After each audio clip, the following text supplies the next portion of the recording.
नमस्कार दोस्तों, सभी का एक बार फिर से हार्दिक स्वागत करता हूं। बात करेंगे 28 अगस्त के एडिटोरियल सेशन की और स्टार्ट करेंगे हमेशा की तरह एक मोटिवेशनल कोट के साथ। When I is replaced by we, even illness turns into wellness। Team work का क्या महत्व है वो आप इससे समझ सकते हैं। अगर आप पढ़ते भी हैं और ग्रुप में स्टडी करते हैं तो रिजल्ट कहीं ज़्यादा अच्छे होंगे अगर आप अकेले पढ़ते हो उसकी अपेक्षा। तो आप टीम वर्क जरूर होना चाहिए, साथ मिलकर आप किसी भी मुश्किल को आसान कर सकते हैं। आशीष क्लासेस ऐप को आप डाउनलोड कर लीजिए। यहाँ पर करंट अफेयर्स के वीडियोज़ अवेलेबल हैं। हर दिन का वीडियो PDF के साथ यहाँ उपलब्ध करवाया गया है आपको। साथ ही काफ़ी सारे पेड कोर्सेज भी हैं, ज़रूर से आप विजिट करें।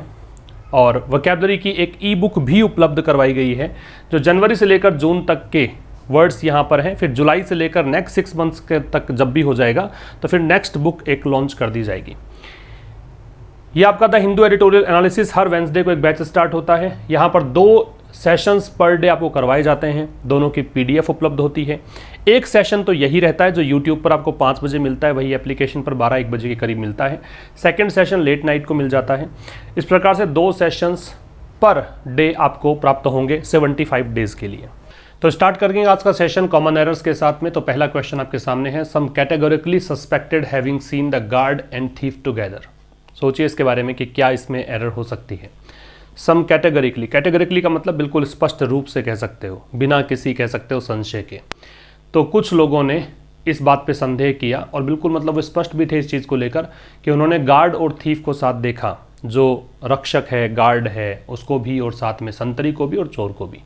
आप देखिए यहाँ पे द का प्रयोग कर रखा है गार्ड से पहले। अगर आप द का प्रयोग थीफ से पहले नहीं करते हैं तो इसका मतलब ये हुआ कि दोनों व्यक्ति एक ही हैं, जबकि ऐसा हो नहीं सकता। तो प्रैक्टिकली ये थिंग पॉसिबल नहीं है। इस कारण से यहाँ पर भी द लगना चाहिए था। अगर आप आर्टिकल 1 से पहले ही लगाते हैं तो फिर दोनों व्यक्ति एक की ओर ही इशारा करेंगे। तो आपका आंसर आएगा the guard and the thief. ठीक है। सेकेंड क्वेश्चन आपको दे रखा है, whether you prefer a physical exchange for cash and a digital process. कि आप चाहे प्रेफर करते हो फिजिकल एक्सचेंज, ठीक है, गोल्ड को एक्सचेंज करना पैसा लेने के लिए, मतलब गोल्ड दे दिया आपने फिजिकली, या फिर डिजिटल प्रोसेस के द्वारा। तो आप देखिए यहाँ पे वेदर का प्रयोग है और वेदर अपने साथ में जो कॉम्बिनेशन लेता है वो और लेता है, एंड नहीं लेता है। तो इसलिए यहाँ पे जो एरर वाला पार्ट रहेगा वो बी होगा। तो यहाँ पे एंड के स्थान पे और। मीरियड एक वर्ड दे रखा है, इसका मतलब होता है काउंटलेस, न्यूमरस। मीरियड का मतलब होता है न्यूमरस। तो यहाँ हो जाएगा NUMEROUS,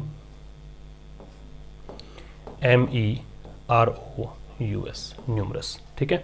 तीसरा सेंटेंस दे रखा है, the court said that the state and it's officials does not have the right. आप समझ गए होंगे, द कोर्ट सेड, कोर्ट ने कहा कि स्टेट और उसके अधिकारी। यहाँ पे 2 सब्जेक्ट्स हैं और वैसे भी एंड से जोड़ रखा है आपने। तो देखो 2 सब्जेक्ट्स हैं, इसका मतलब यहाँ पे प्लूरल आएगा, प्लूरल सब्जेक्ट है। डू नॉट होना चाहिए, डज नॉट नहीं आएगा। ठीक है। तो ये आपके कॉमन एरर्स हो गई हैं। आइए स्टार्ट करते हैं आज का session. An air tight case.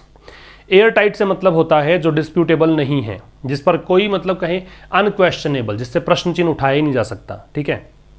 ऐसा कोई भी केस जिसमें कोई विवाद नहीं है, बिल्कुल स्पष्ट सा केस है। तो पुलवामा हमले के बारे में ये आर्टिकल है और जो ऊपर हेडलाइन है वो कहना चाहता है कि जो भी ये केस था बिल्कुल सीधा सीधा स्पष्ट है कि कौन इसके लिए जिम्मेदार था। ठीक है, वो सब पता है हमारे को, तो इसमें कोई संशय नहीं है। तो स्टार्ट करेंगे इस एडिटोरियल को। स्टार्ट करने से पहले बता दूं आपको मैं कि हर दिन आजकल 10 बजे ये एडिटोरियल आपको मिलता है शाम 5 बजे यूट्यूब पर, और साथ ही 10 बजे यूट्यूब पर एक क्विज सेशन स्टार्ट किया गया है। कल के सेशन में सिनोनिम्स दिए गए थे आपको, और फिर अब नेक्स्ट सेशन जो भी है, आज के सेशन में आपको इडियम्स एंड फ्रेजेस मिला था।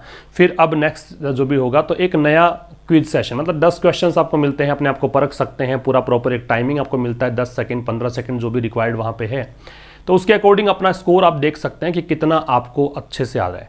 बहुत अच्छे क्वेश्चंस भी वहाँ पे मिलेंगे। तो आप ज़रूर से, आपके पास नोटिफिकेशन पहुँचे या ना पहुँचे, ज़रूर से यूट्यूब पर जाकर 10 बजे चेक कर लीजिए, आपको वीडियो मिल जाएगा।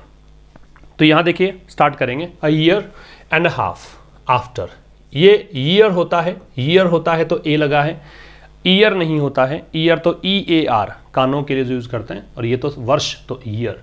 1 साल और एंड ए हाफ मीन्स 1.5 साल। तो 1.5 साल के बाद द डेस्टर्डली। डेस्टर्डली के कई मतलब होते हैं। डेस्टर्डली का एक तो कायर भी होता है, डरपोक, क्रेवन, कावर्डली। एक इसका घृणित भी होता है।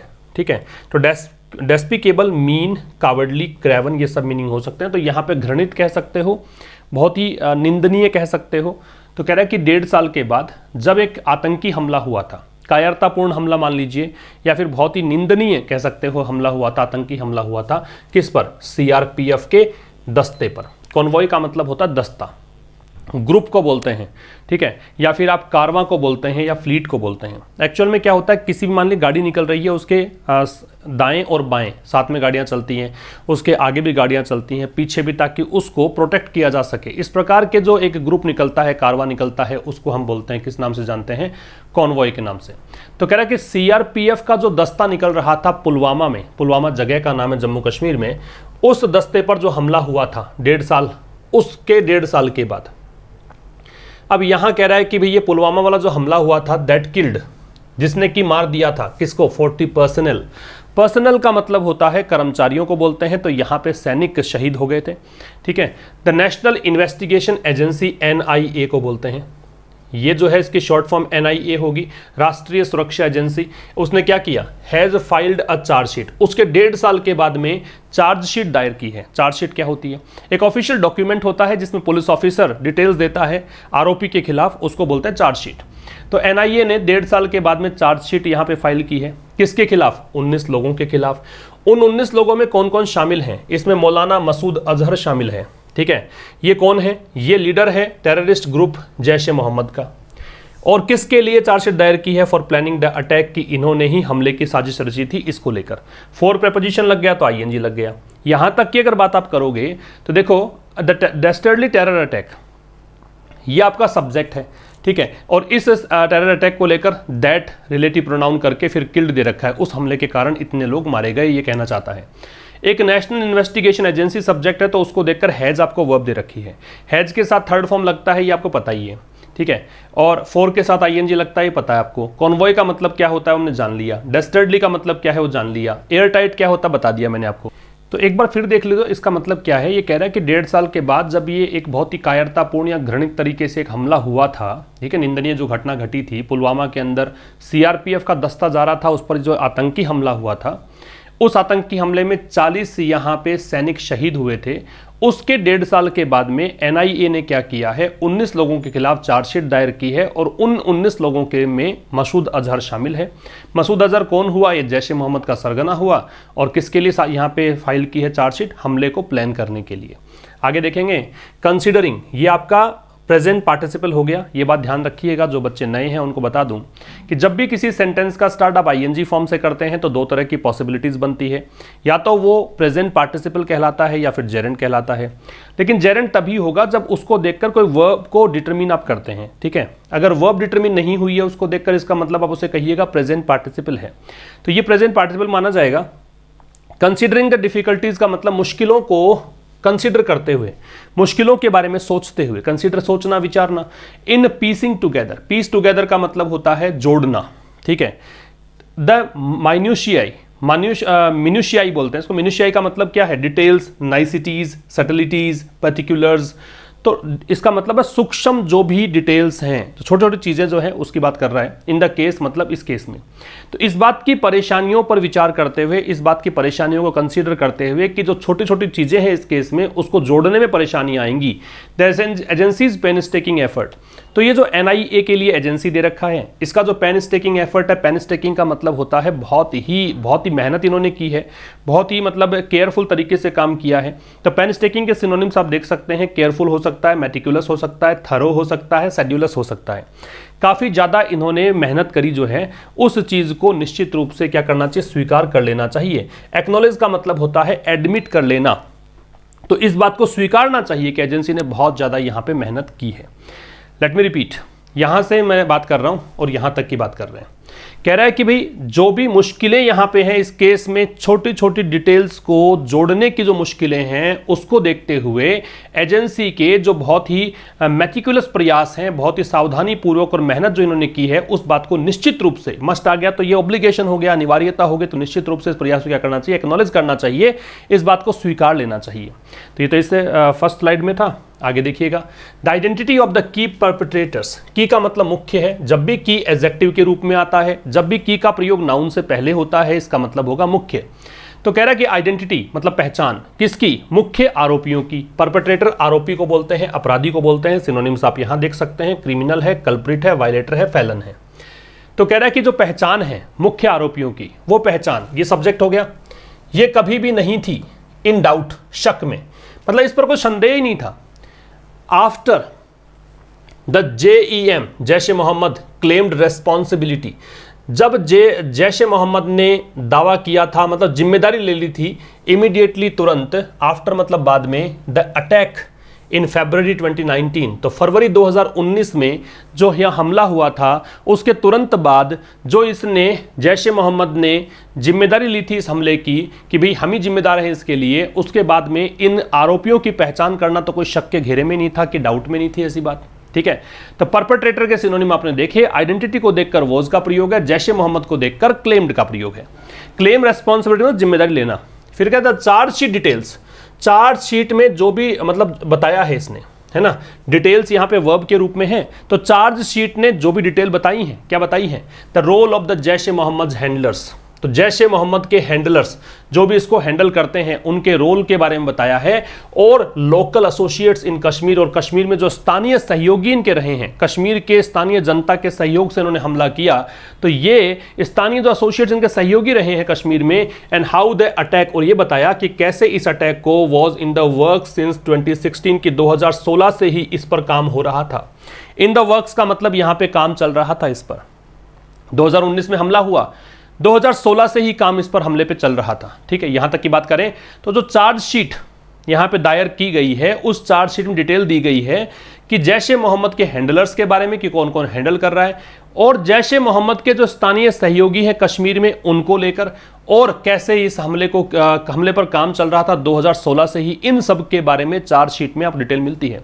द जैश ए मोहम्मद रोल, जैश ए मोहम्मद का जो रोल है, वॉज इन रिकॉनेसेंस, रिकॉनेसेंस मतलब रोल क्या था, जैश ए मोहम्मद का रोल क्या रहा इस हमले में, तो वो था रिकॉनेसेंस का रोल। सबसे पहली बात तो स्पेलिंग बहुत महत्वपूर्ण है, आपके एग्जाम में पूछी गई है, एसएससी के विद्यार्थियों को खासतौर बता दूं मैं कि ये स्पेलिंग आपसे पूछी गई थी प्रीवियस ईयर एग्जामिनेशंस में। रिकॉनेसेंस का मतलब क्या होता है, सर्वे करना, एक प्रकार से रैकी करना कह सकते हो, जासूसी करना कह सकते हो, एक्सप्लोरेशन, इंस्पेक्शन। भी हमला किया तो पहले इन्होंने रैकी की होगी, इन्होंने पता लगाया होगा कि कब सीआरपीएफ का दस्ता निकलता है, किस प्रकार से इन्होंने योजना बनाई होगी, तो वो है रिकॉनेसेंस। तो इसका रोल तो था रिकॉनेसेंस में।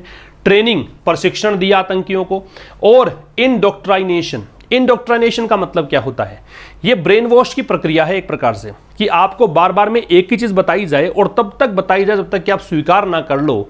आप कोई चीज को मतलब डाउट, मतलब एक कहें कि आप बगैर कोई आपके शक संदेह के किसी चीज को स्वीकार ना कर लो, तब तक कोई चीज अगर रिपीट की जाती है तो उस प्रोसेस को क्या कहते हैं, इंडोक्ट्राइनेशन। ठीक है, तो जैश ए मोहम्मद का रोल किस चीज में था, जैश ए मोहम्मद का रोल था कि इसने रिकॉनेसेंस में भूमिका निभाई, मतलब रैकी करने में, जासूसी करने में भूमिका निभाई, साथ ही में क्या किया, प्रशिक्षण देने में, ठीक है, और साथ में क्या, ब्रेन वॉश करने में, आतंकियों मतलब जो भी लोग थे उनको ब्रेन वॉश किया, अपनी टीम में शामिल किया कि ठीक है देखो ये हमला होना ही चाहिए, ऐसे वैसे तैयार किया होगा इन्होंने, इमोशनली ब्लैकमेल करके कुछ भी करके, but the group could not have procured, लेकिन ग्रुप जो है वो प्रोक्योर नहीं कर सकता था, प्रोक्योर का मतलब प्राप्त करना, ठीक है, obtain, get, acquire, secure, find, लेकिन ये जो समूह है ये प्राप्त नहीं कर सकता था, एंड ट्रांसपोर्टेड, और ट्रांसपोर्ट नहीं कर सकता, ट्रांसपोर्ट का मतलब फेरी होता है, एक स्थान से दूसरे स्थान तक ले जाना होता है, क्या, the high intensity explosives, explosives होता है विस्फोटक पदार्थ,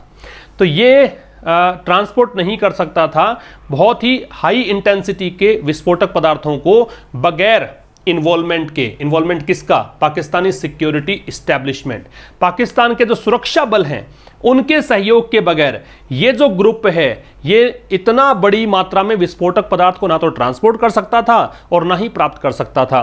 कुड हैव प्लस वर्ब की थर्ड फॉर्म का प्रयोग जब आप करते हो तो इसका मतलब ऐसा हो सकता था, है ना, पास्ट में लेकर जाएंगे आप। बात क्लियर है आपको? सब्जेक्ट वर्ब आपने देख ही लिया, ये सब्जेक्ट था, इसकी वर्ब ये है, ये ग्रुप सब्जेक्ट है, कुड हैव प्रोक्योर्ड ये वर्ब हो गई, अटैक सब्जेक्ट है, वॉज वर्ब हो गई, आइडेंटिटी सब्जेक्ट है, वॉज वर्ब है, जैश ए मोहम्मद सब्जेक्ट है, क्लेम्ड वर्ब है, बाकी सारे आपको यहाँ पे मिल ही रहे हैं। आइए आगे बढ़ते हैं, सिंपल है वैसे भाषा इसकी, है ना, आसानी से समझ में आ जाएगा। द चार्जशीट इन्वेस्टिगेशन, तो चार्जशीट की जो जांच पड़ताल है, अब ये जांच पड़ताल आप जोड़ेंगे यहां से, ठीक है, इसका संबंध सीधा सीधा यहां से है, बीच में क्या दे रखा है वो बात कर लेते हैं। तो चार्जशीट की इन्वेस्टिगेशन, जांच पड़ताल जो भी चार्जशीट में देखने को मिलेगी वो सब आधारित है किस पर, फॉरेंसिक एविडेंस, एविडेंस सबूतों को बोलते हैं। फॉरेंसिक का मतलब जहां पर भी इन्वेस्टिगेशन किया जाता है, कुछ फॉरेंसिक लैब होती है, उनके सबूतों पर आधारित है। और सबूत कौन से है? देखो, DNA analysis of the remains of the suicide bomber. Suicide bomber मतलब जिस मानव बम, जब कह सकते हो जिसने भी बॉम्ब लगाकर और खुद अपने आप मतलब सुसाइड कर लिया था, उसको सुसाइड बॉम्बर बोलते हैं। और रिमेन्स का मतलब अवशेष, बचे खुचे टुकड़े, ठीक है। तो सुसाइड बॉम्बर से बॉम्बर ने अपने आप को उड़ा लिया बम से, फिर छोटे जो टुकड़े बचे थे उसके, जैसे भी मतलब रिमेन्स बचे थे, उसका डीएनए एनालिसिस करके जो भी फॉरेंसिक एविडेंस मिले उसके आधार पर आईपी एड्रेस ट्रैकिंग का मतलब पता लगाना ऑफ द वीडियो का रिलीज बाय द जैश-ए मोहम्मद, जो जैश-ए मोहम्मद के द्वारा रिलीज किया गया वीडियो था उसका आईपी एड्रेस ट्रैक करके क्लेमिंग रेस्पॉन्सिबिलिटी। और ये वीडियो क्या था? जैश-ए मोहम्मद ने इसमें दावा किया था कि जिम्मेदारी हम लेते हैं, हमने हमला करवाया था। Examination of the battered vehicle. Battered क्या है? बैटर्ड से मतलब है छत विछत, डैमेज्ड, डिस्ट्रॉयड, ठीक है। और जो व्हीकल वहां पे यूज किया गया था, छत विछत जो हो चुका था, व्हीकल तो नाउन है और बैटर्ड यहां पे एडजेक्टिव कहलाएगा। तो जिस व्हीकल का यूज किया, चूंकि बम धमाका हुआ तो उसका भी डिस्ट्रॉय हो गया पूरा व्हीकल, तो उस डिस्ट्रॉयड व्हीकल के परीक्षण say that carried out the explosives. और ये व्हीकल कौन सा था? रिलेटिव प्रोनाउन दैट है। ये वो व्हीकल था जो कि इस विस्फोटक पदार्थ को लेकर गया था, एक्सप्लोजिव्स को लेकर गया था, अमंग अदर्स, बाकी सब चीजों के बीच। तो ये सब इस पे मतलब इन्वेस्टिगेशन कैसे हुई, तो उसका आधार लेखक ने यहां पे तैयार करके बताया आपको। लेट मी रिपीट, चार्जशीट के जो इन्वेस्टिगेशन है, चार्जशीट के जो जांच पड़ताल है, किस किस के बेसिस पर, जो सुसाइड बॉम्बर था उसके जो अवशेष बचे डीएनए एनालिसिस करके, और ये कहाँ किया? फॉरेंसिक जो भी मतलब लैब के अंदर, उसका जो इन्वेस्टिगेशन किया गया, उसके जो एविडेंस मिला वो, जहां से वीडियो रिलीज किया गया जैश-ए मोहम्मद के द्वारा, उसने कहा कि जिम्मेदारी हम लेते हैं, उसके वीडियो का आईपी एड्रेस ट्रैक करके, और जो भी व्हीकल यूज किया गया था एक्सप्लोजिव्स को कैरी करने के लिए, छत विछत हो चुका था, उसका एग्जामिनेशन करके बाकी चीजों के बीच में, इसके आधार पर यह इन्वेस्टिगेशन तैयार हुआ। अब ये सब्जेक्ट है, वर्ब यहां पे है, ये जो इन्वेस्टिगेशन है, इसीलिए makes a thorough claim. Thorough का मतलब संपूर्ण, कंप्लीट। तो ये जो इन्वेस्टिगेशन है वो एक संपूर्ण दावा करता है on Jaish e Mohammed and Pakistan role in the attack, कि जैश-ए मोहम्मद और पाकिस्तान का रोल है इस अटैक में, ठीक है। इस प्रकार से जो चार्जशीट की इन्वेस्टिगेशन है वो इसलिए यहां पूरा क्लेम करती है, दावा करती है कि जैश-ए मोहम्मद और पाकिस्तान दोनों का रोल इस अटैक में है। अटैक के पहले दैट क्यों है? क्योंकि we know very well that we are talking about Pulwama attack, right. The Pulwama attack was followed by the bombing of a terror training center in Balakot in Pakistan by the Indian Air Force and retaliatory strikes by Pakistan. The Pulwama attack, Pulwama में जो हमला हुआ, was followed मतलब इसके बाद में क्या हुआ, इसको फॉलो किसके द्वारा किया गया? पुलवामा में हमला हो गया, उसके बाद में क्या हुआ? एक टेरर ट्रेनिंग सेंटर था बालाकोट में, पाकिस्तान में जो बालाकोट है, वहां पर भारतीय एयरफोर्स के द्वारा क्या की गई? बमबारी की गई। और उसके बाद बदला लेने की कार्रवाई की गई, किसके द्वारा? पाकिस्तान के द्वारा एयर स्ट्राइक की गई, ठीक है।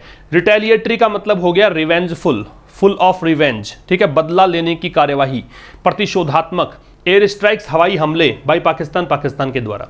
तो पहले पुलवामा हमला हुआ, उसके बाद में ये फॉलो किया गया, पैसिव वॉइस से वाज फॉलोड, ये फॉलो किया गया भारतीय एयरफोर्स के द्वारा बालाकोट में टेरर ट्रेनिंग सेंटर पर बमबारी करने के बाद, बालाकोट में ट्रेनिंग जो सेंटर था, टेरर ट्रेनिंग सेंटर था, उस पर बमबारी की गई भारतीय सेना के द्वारा, भारतीय एयरफोर्स के द्वारा।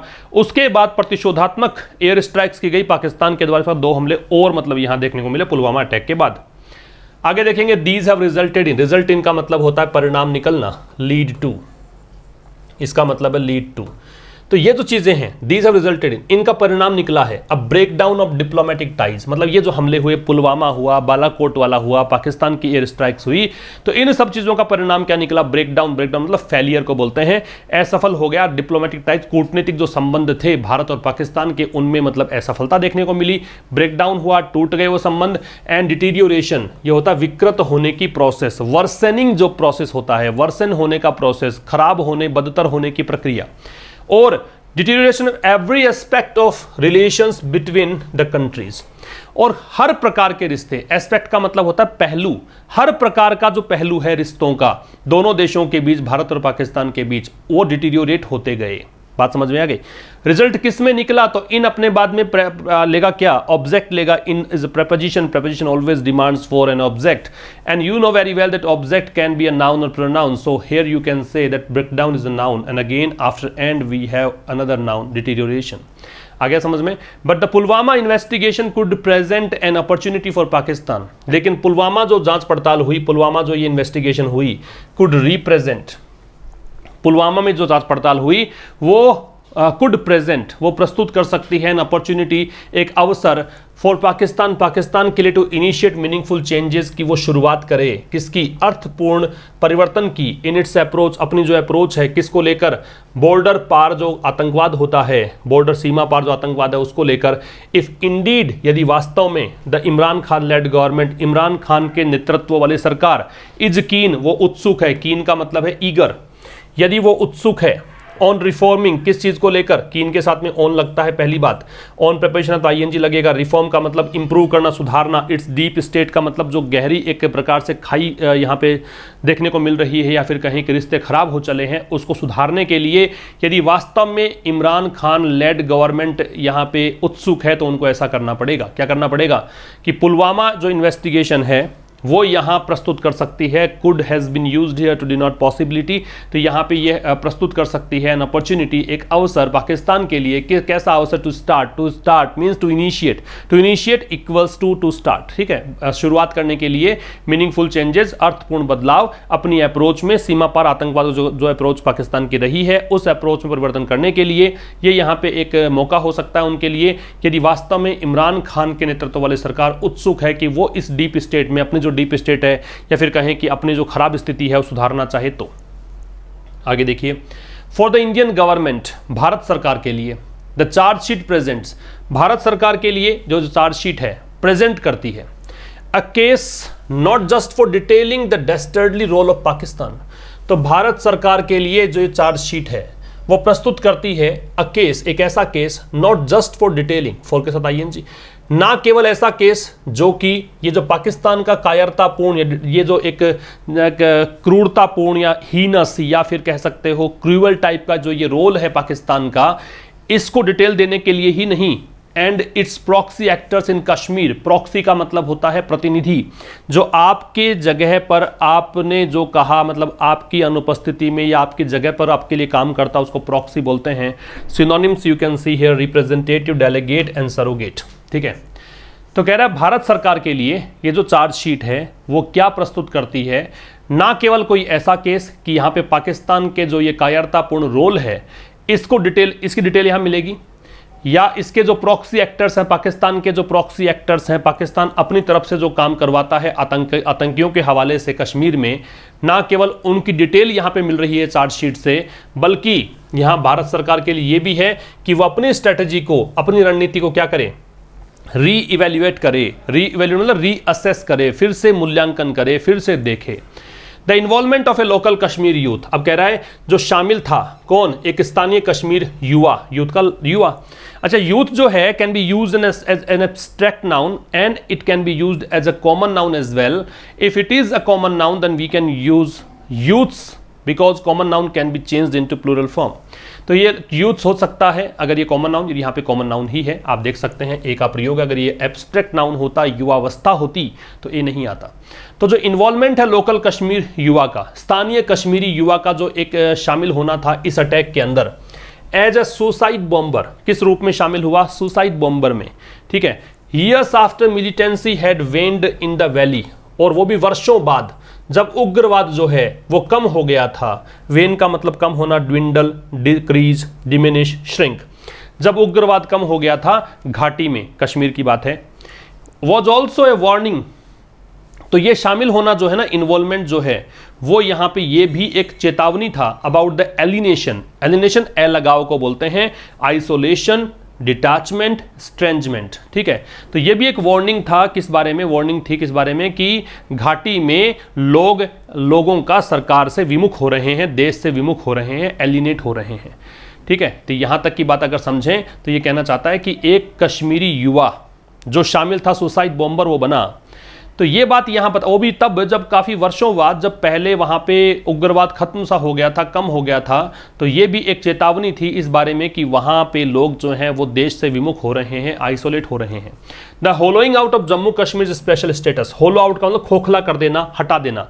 तो जम्मू कश्मीर का जो विशेष दर्जा था, राज्य का विशेष दर्जा था, जो 5 अगस्त 2019 को यहाँ पे होलो आउट किया गया, उसको हटाया गया।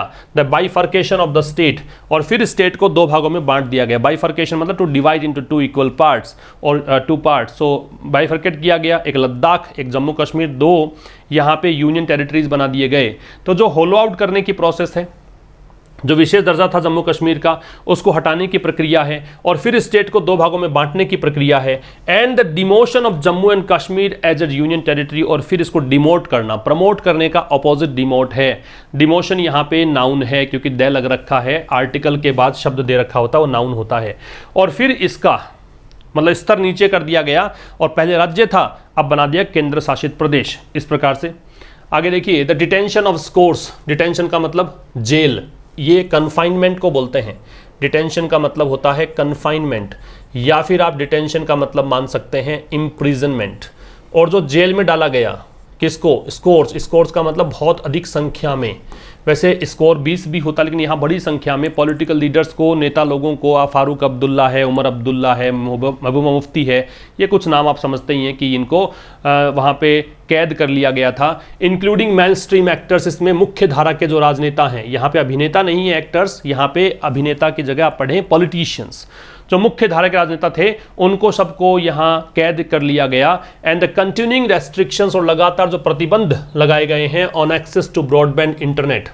किस चीज़ पर प्रतिबंध? एक्सेस टू, एक्सेस के साथ में प्रेपोजिशन क्या लगता है? To. Broadband internet, broadband internet को एक्सेस करने पर प्रतिबंध जो लगाए गए, हैव डीपेंड द एलिनेशन, इन सब चीज़ों ने क्या कर दिया है, ये जो अलगाव है इसको और भी गहरा कर दिया है, इस एलिनेशन को और भी गहरा कर दिया है। The prevention of terror attacks will Intel, Intel का मतलब होता है इन्वॉल्व करना, क्या होता है? इंक्लूड करना या इन्वॉल्व करना, ठीक है। तो कह रहा है कि द प्रिवेंशन, जो रोकथाम है, ऑफ टेरर अटैक्स, आतंकी हमलों की, उसमें क्या चीज शामिल करेंगे? नॉट ओनली सिक्योरिटी, ना केवल सुरक्षा, एंड डिप्लोमेटिक मेजर्स, और कूटनीतिक कोई भी कदम, टू आइसोलेट, अलग करने के लिए, एंड डेस्ट्रॉय, नष्ट करने के लिए, टेरर आउटफिट्स का मतलब आतंकी संगठन, आउटफिट का मतलब ग्रुप, या फिर आप कह सकते हैं ऑर्गेनाइजेशन, ठीक है। तो अगर आप टेरर अटैक्स को रोकने की बात करते हैं तो इसमें ना केवल मतलब आप केवल सुरक्षा की बात करोगे, कूटनीतिक चाल चलोगे, किसके लिए? अलग थलग करने के लिए, आतंकी संगठनों को नष्ट करने के लिए, जैसे कि जैश ए मोहम्मद है, सच एज का प्रयोग एग्जाम्पल के लिए होता है। बल्कि इसमें शामिल करना पड़ेगा addressing the roots of alienation, की अलगाव की रूट क्या है, क्यों वहां के लोग विमुख हो रहे हैं देश से, इसकी जड़ क्या है, उसको सही करना। एड्रेस का मतलब सही करना, चीज़ों को सॉर्ट आउट करना। वो एलिनेशन जो कि कंट्रीब्यूट करता है ना, रूट्स, वो रूट्स जो कि कंट्रीब्यूट करती हैं, योगदान देती हैं, recruits to the cause, contribute में टू लगता है भाई। रिक्रूट्स का मतलब हो गया जो ये आतंकी संगठनों में शामिल होते हैं वहाँ के स्थानीय युवा, तो recruits to the cause of terrorism, तो जो कि यहाँ पे कंट्रीब्यूट करता है टेररिज्म, आतंकी हमलों के होने का, मतलब घटित होने का या उसके कोज बनने का, ठीक है। आतंक का जो कारण बनता है वहाँ पे क्यों, मतलब रिक्रूटमेंट होते हैं, क्यों वो आतंकी संगठनों में शामिल होते हैं, इसकी जड़ यहाँ पे देखनी पड़ेगी, ये भी जरूरी है, केवल उस चीज़ की बजाय, है ना। केवल सुरक्षा, डिस्ट्रॉय करोगे, केवल आप मतलब आइसोलेट करोगे आतंकी संगठनों को, उसके अलावा ये भी चाहिए कि आप मूल जो जड़ है वो देखो कि क्यों वहाँ के लोग विमुख हो रहे हैं, ठीक है। तो ये आपका एडिटोरियल था। एलिनेशन से मतलब क्या है? एलिनेशन, एलिनेशन बताया मैंने, आइसोलेशन को बोलते हैं, अलग थलग होने की प्रक्रिया होती है, तो जोड़ देंगे बी से। फिर है एंटेल, एंटेल का शामिल होना होता है, तो इन्वॉल्व ए से। प्रॉक्सी का मतलब प्रतिनिधि होता है, तो ये हो जाएगा ई। डेस्टर्डली का मतलब कायर भी होता है, और जो बताया था मैंने जघन्य वगैरह सब होते हैं, तो सी। कॉन्वॉय का मतलब दस्ता होता है, ग्रुप होता है, तो यहाँ पे आ जाएगा डी। स्क्रीनशॉट ले सकते हैं आप, ये आपकी रिवीजन एक्सरसाइज थी। इसके बाद हम बात करेंगे,